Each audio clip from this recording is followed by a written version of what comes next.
जो इतने तीर्थों में, ग्रंथ कहता है इतने तीर्थों में जरूर जाइए। कौन कौन से तीर्थ हैं जहाँ जाना बहुत ज़्यादा जरूरी है?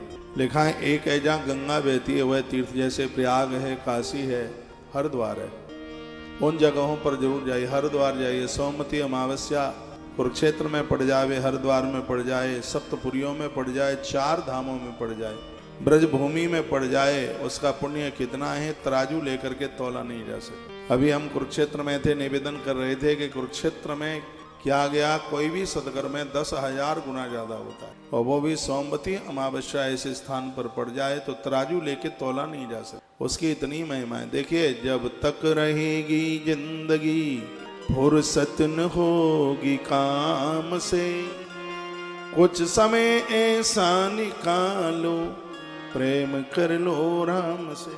कुछ समय निकाल लीजिए। आज आपका भाग्य है पूरा परिवार तुम्हारा संग दे रहा है, और सबसे बड़ी बात है कि बच्चे तुम्हारा साथ दे रहे हैं। कल उनकी शादी होगी, घरवालियां आएंगी, कल क्या होगा पता नहीं है। मौका इतना बढ़िया है, खूब तीर्थ यात्रा कर लो, जम के दान पुण्य कर लो, हरि स्मरण कर लो, भजन करो। तुम तीर्थ यात्रा के लिए जाओगे, अड़ोसी पड़ोसी तुम्हें घुमक्कड़ कहेंगे और बहुत कुछ कहेंगे, लेकिन हमें क्या काम दुनिया से, जगत रूठे तो रूठन दे।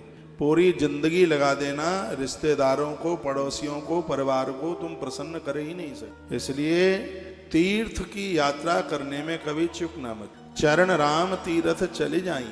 प्रभु राम ने कहा हम कहाँ रहें, तो महर्षि वाल्मीकि जी कहते हैं जो तीर्थ यात्रा जाते रहते हैं, अयोध्या रहना भले ही भूल जाना, लेकिन उन लोगों के हृदय में वास करना कभी भी मत भूलना। तुम्हारी फोटो लोग फेसबुक पर देखेंगे, इंस्टाग्राम पर देखेंगे, लोग कहेंगे उनके पास तो फ्री फंड का आ रहा है, बच्चे कमाऊ हो गए हैं, तो उन्हें तो घूमने से ही फुर्सत नहीं है। बच्चे पैदा किए ही इसलिए जाते हैं, बच्चों को पढ़ाया लिखाई इसलिए जाता है कि वानप्रस्थ जीवन में ये आपको यात्रा कराए। तो लोग हैं, लोग तो क्या कहेंगे, कहने दीजिए ना, काय बात की चिंता है। ये आपका भाग्य है। गंगा जी में कोई जॉब होके आता है तभी तो तीर्थ यात्रा होती है। गंगा में कोई जॉब होके आता है तभी कन्यादान करने का फल प्राप्त होता है। आप पहले जन्म में गंगा जी में जॉब हुए हैं, बेटी के कन्यादान के बाद में गंगा में जॉब हो जाते हैं, न पता हो तो सुन लीजिएगा। इसलिए बोल जाते हैं, गंगा माँ को कहा जाता है, हे माँ जैसे जौ बहुत जल्दी निकल के आती है, जितने भी बीज हैं सबसे जल्दी जौ निकलती है। हे प्रभु, जैसे जौ बहुत बढ़ती है, हे गंगा माई कृपा करना मेरा परिवार ऐसे ही बढ़े। हम जौ इसलिए बोल रहे हैं कि अब के बार कन्यादान करने का फल मिला है, अगली बार फिर ये सौभाग्य प्राप्त हो जाए। हे गंगा माई कृपा करना। जिनको बेटियां नहीं है वो तो जरूर गंगा जी में जौ बोए। हाँ, क्योंकि बेटी का दान तो बहुत बड़ा दान हो रही व्यवस्था, बहुत बड़ी महिमाएं। देखिए तो क्या सुंदर कहा गया है, गंगा जाइए, गया जी जाइए, नैमिषारण्य जाइए, मथुरा जाइए, पुष्कर जाइए और बद्रीनाथ जाइएगा। फिर पूछा गया है कि कोई इतना बूढ़ा हो गया, इतने जगह नहीं जा सकता, तो फिर क्या करे? तो फिर जवाब दे दिया, नहीं जा सकता तो यथाई देवी मख एस विप्रहा।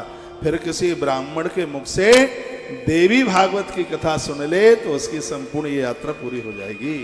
ऐसा वर्णन है श्रीमद् देवी भागवत के महात्म्य के अध्याय नंबर 1 का श्लोक नंबर 36 नंबर का श्लोक, जिसको मैं गा के बता रहा हूँ। लिखा है, तथा न गंगा न गया न काशी, न नैमिषं नो मथुरा न पुष्करम, पुनाति सद्यो वदरी बनम नो, यथा ही देवी मखे सविप्राह। स्पष्ट वर्णन है कि यदि इतनी जगह आप नहीं गए, जा पाए, गंगा नहीं गए, गया नहीं गए, काशी नहीं गए, यहाँ गंगा और काशी दोनों का नाम आया। जब गंगा लिख दिया तो काशी की क्या जरूरत थी लिखने की, तो इसलिए गंगा में प्रयाग का नाम आ जाता है, श्री हरिद्वार जी का नाम आ जाता है। काशी एक अद्भुत बाबा विश्वनाथ की वो पावन धारा है जिसका शब्दों में बयान नहीं किया जा सकता। आप जहाँ भी जाएं बड़ी अच्छी बात है, काशी जरूर जाएं।